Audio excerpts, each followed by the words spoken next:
Hi there. John Wilkinson, History Made Easier. If you're studying the American depth study, there's a good chance that you might face a question on just how successful President Roosevelt's New Deal was.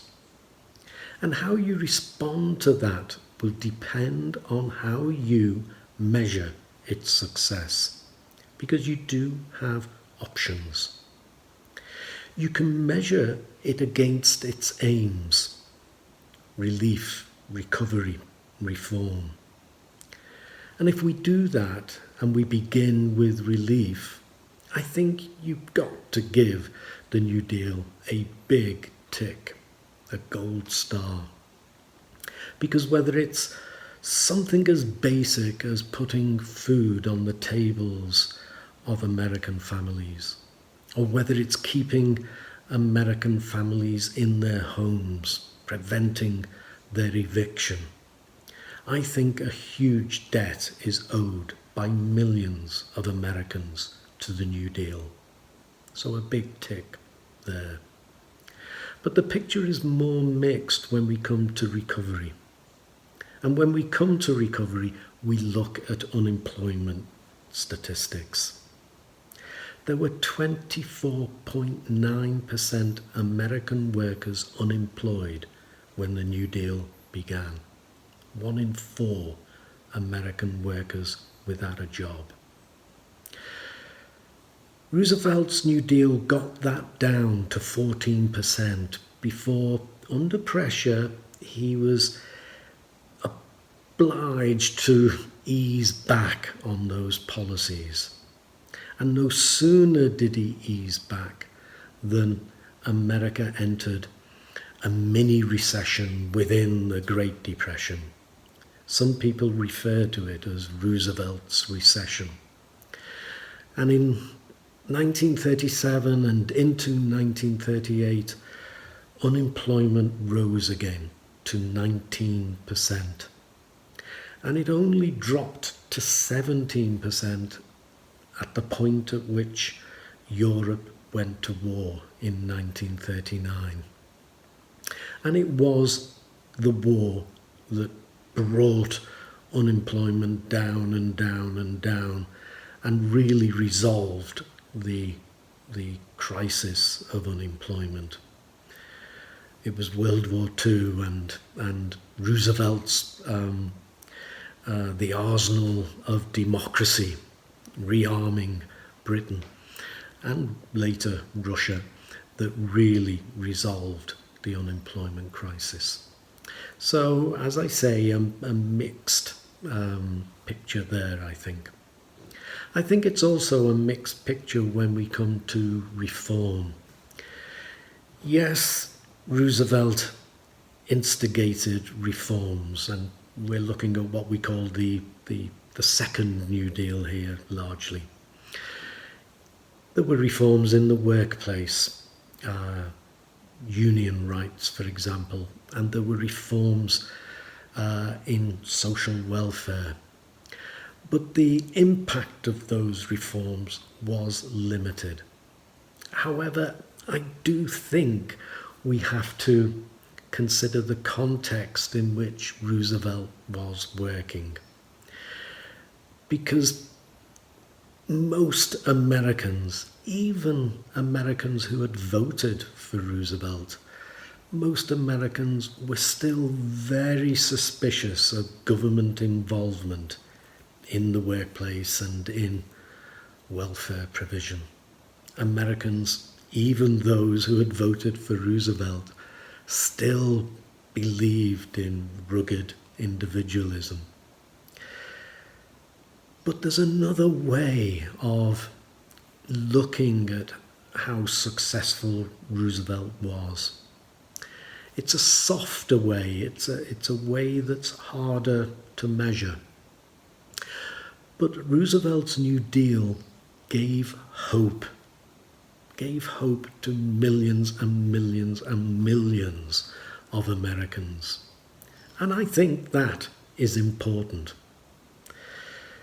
There's also the question of whether Roosevelt's New Deal saved capitalism. That was his intent. Roosevelt was no socialist. But we can't say whether it saved capitalism. There are too many other things involved. But the question is still relevant. And Roosevelt's New Deal did certainly help capitalism. So, we can also ask the question as to whether Roosevelt's New Deal saved America from serious social unrest, maybe even civil war. And we mustn't forget the Bonus March and the degree of unrest before the New Deal was introduced. So these are, again, as I've already said, are things that are impossible to measure and impossible to reach concrete conclusions. But that doesn't mean to say we shouldn't consider them. Another way of looking at the success of the New Deal is to look at it politically. Roosevelt was swept back into the White House in 1936.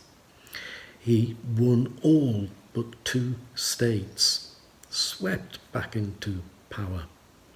And he also won the election in 1940. So politically, the New Deal certainly didn't do Roosevelt any harm. We can say politically it was a success for Roosevelt. But there is another aspect to this. The Republicans did make gains in Congress, both in the House of Representatives and in the Senate. So, a little bit of balance there. And of course, Roosevelt did face opposition. All politicians do. And there were those who thought Roosevelt was doing too much, and there were those who thought Roosevelt was not doing enough. He was doing too little. So a balanced picture there, but I think overall the political picture was very rosy for Roosevelt. I think we would say politically the New Deal was a success. But there's also the long-term impact of the New Deal that we should think about. Whether we're looking at conservation initiatives or whether we're looking at the building of that infrastructure, the New Deal had a lasting impact. Think of the impact of the TVA, for example. I've been to Tennessee a few times. I love that area, that part of America. And you cannot go around Tennessee without seeing the impact of the New Deal. It's still visible. So a long-term impact there.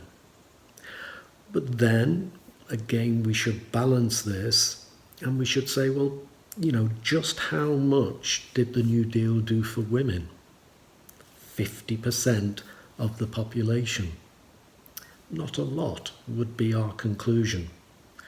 And how much did the New Deal do for to attack racism in America? Again, not a lot would have to be our conclusion. So long-term impact, I think we would give the New Deal a tick, but there is a downside to that.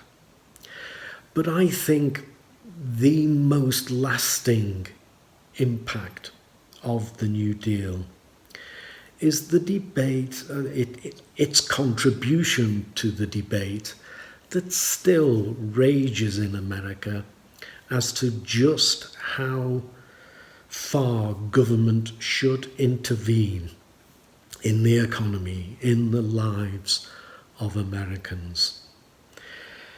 It's an argument that is never going to be won by either side. And we could see it played out in the last presidential debate between Trump and Biden. And we can see Biden really approaching the crisis that the American economy is in following the pandemic in much the same way as Roosevelt met the crisis in dealing with the Great Depression. We can see this being repeated with Biden's policies. But that debate still rages, that debate about just how far government should intervene. But what the New Deal has given to that debate is evidence of what can be achieved by government involvement or interference, depending on your perspective, in the economy, in social welfare areas. So I end with an ongoing debate. I hope I've given you a good, varied way of looking at just how successful the New Deal was. And I give you options should you get that question in your exam. As always, I thank you for listening, and as always, I remind you to check out my website. It's there to help you. History Made Easier. But for now, cheers.